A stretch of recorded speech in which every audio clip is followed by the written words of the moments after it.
Olá, queridos amigos, queridas amigas. Chegou o momento de refletirmos um pouquinho a mais sobre a doutrina espírita. Nós que somos espíritas temos estudado nas obras básicas a influência dos espíritos em nossas vidas. Mas existe um certo tipo de influência que é muito especial e que deve ser levado em conta por todos nós. Inclusive, devemos estar muito atentos a esse tipo de influência porque ela é uma influência muito benéfica. É muito comum ouvirmos as pessoas falarem a respeito de seus anjos da guarda. Pois é, essa é uma ideia que está dentro do núcleo de estudos da doutrina espírita. Allan Kardec se esforçou para que os espíritos superiores respondessem a respeito desse tema e nos dessem orientações.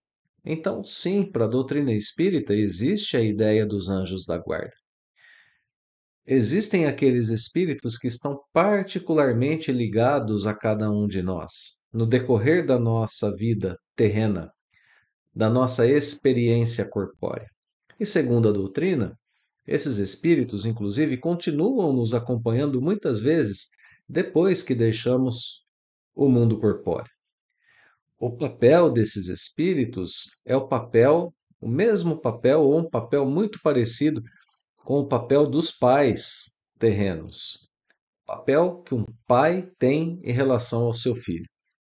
Ou seja, guiar o seu protegido pela senda do bem, auxiliá-lo com bons conselhos, consolá-lo nas suas aflições, levantar o seu ânimo diante das provas da vida, ou seja, educá-lo, prepará-lo, protegê-lo para viver de acordo com, inclusive, a questão 491 de O Livro dos Espíritos. Então, esses espíritos estão particularmente ligados a nós e são espíritos que pertencem a uma ordem elevada de espíritos. Vejam só, Deus permite que esses espíritos estejam conosco para que nós sejamos protegidos e orientados. Uma missão belíssima para eles e para nós um alento aqui diante da existência terrena. Nós que vivemos aqui, às vezes, dias tão difíceis, vivemos momentos de aflições, momentos em que não conseguimos ter serenidade para conseguir orientar a nossa existência de forma correta, momentos de grandes dúvidas morais, o que devo fazer, o que não devo fazer, qual seria a melhor atitude para a minha existência. Então, esses espíritos que estão muitas vezes ligados a nós voluntariamente, outras vezes ligados a nós por missão, eles se sentem felizes quando nós conseguimos vencer as nossas más inclinações, quando vencemos obstáculos que a vida nos traz. E a ação deles é uma ação, como dizíamos há pouco, muito importante e direta. Eles nos auxiliam através do pensamento, eles nos ajudam a tratar o nosso emocional, eles trazem para cada um de nós boas ideias para que a gente possa, através delas, orientar as nossas existências. Então, está na hora de começarmos a pedir auxílio a esses espíritos, não é? Está na hora de começarmos a ter um pouco mais de afinidade com eles. Como é que se faz isso? Conversando com eles mentalmente, pedindo a proteção deles logo ao levantar de manhã, em oração, em prece, pedindo a esse espírito superior, a esse amigo mais elevado, esse amigo mais sábio, que gosta tanto da gente, que se aproxime de nós, que possa trazer boas inspirações, que nos proteja nas atividades do dia a dia.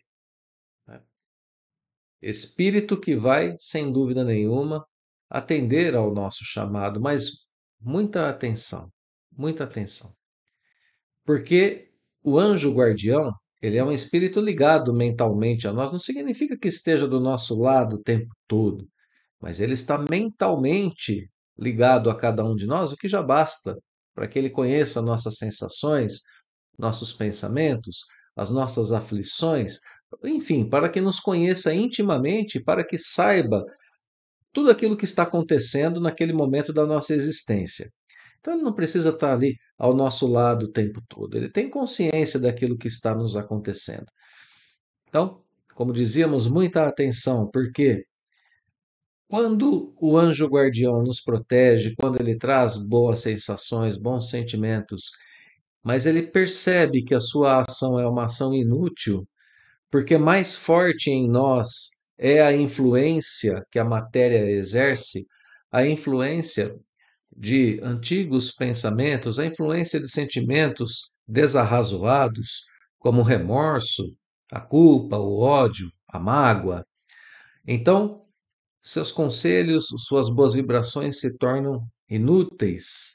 Então, é nesse momento que o nosso anjo da guarda se afasta por algum momento e nos permite viver aquela postura que o nosso livre-arbítrio escolheu, não é? O espírito imortal precisa escolher vencer as suas más tendências, precisa escolher vencer os seus vícios e as suas imperfeições, para que ele tenha, então, ajuda constante de seu anjo da guarda. Não basta chamá-lo e pedir o seu auxílio. É importante que tenhamos consciência sobre aquilo que nós pedimos ao anjo da guarda. Fica aqui uma, uma dica. Amigos, façam a leitura, o estudo do capítulo 28 do Evangelho segundo o Espiritismo. Lá nesse capítulo encontraremos as preces que podemos fazer ao nosso anjo guardião. E ali no prefácio de Allan Kardec sobre essas preces, nós veremos as orientações para melhor conversar com o anjo da guarda, para que melhor ele esteja presente em nossas vidas, nos orientando e nos protegendo. O que é uma ajuda, sem dúvida nenhuma, indispensável. Vai nos ajudar com o nosso progresso, vai nos ajudar com todas as tarefas do nosso dia a dia, vai fortalecer a nossa vontade, vai orientar o nosso livre-arbítrio. Muito bem, eu encerro essas nossas curtas reflexões sobre esse tema tão bonito da doutrina espírita, que é a influência dos anjos da guarda em nossas vidas. Nós espíritas que tememos tanto as obsessões, tememos tanto as influências dos maus espíritos, temos, por outro lado, essas boas influências à nossa disposição. Que saibamos, então, nos colocar em comunhão com esses protetores fiéis e amigos que são enviados de Deus para que nós possamos vencer, progredir, sermos felizes.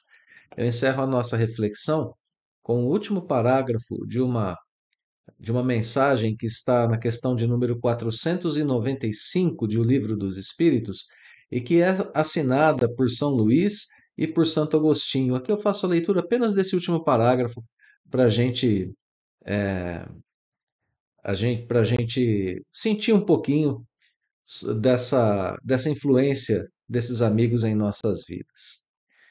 Então escrevem esses espíritos, São Luís e Santo Agostinho, né? Não receeis fatigar-nos com vossas perguntas. Ou seja, pode perguntar à vontade, conversa com a gente que a gente gosta, né? Segue o texto. Ao contrário, procurai estar sempre em relação conosco. Sereis assim mais fortes e mais felizes. São essas comunicações de cada um com o seu espírito familiar que fazem sejam médiuns todos os homens. Médiuns ignorados hoje, mas que se manifestarão mais tarde e se espalharão qual oceano sem margens, levando de roldão a incredulidade e a ignorância. Homens doutos, instruí os vossos semelhantes. Homens de talento, educai os vossos irmãos. Não imaginais que obra fazeis desse modo. A do Cristo, a que Deus vos impõe. Para que vos outorgou Deus a inteligência e o saber, senão para os repartirdes com vossos irmãos, senão para fazerdes que se adiantem pela senda que conduz à bem-aventurança, à felicidade eterna? Muito bem. Finzinho dessa instrução, dessa mensagem de São Luís e Santo Agostinho, dizendo para a gente: conversem conosco, somos anjos da guarda, somos espíritos protetores, espíritos familiares interessados no vosso progresso. Por vossa vez, meus irmãos, propiciem o progresso àqueles que estão ao vosso redor. Sejam, por sua vez, cada um também, anjo da guarda de uma pessoa em dificuldade. Essa é a obra de Deus. Ao praticá-la todos juntos, todos progredimos. Um abraço fraterno a todos. Que Deus nos abençoe hoje e sempre.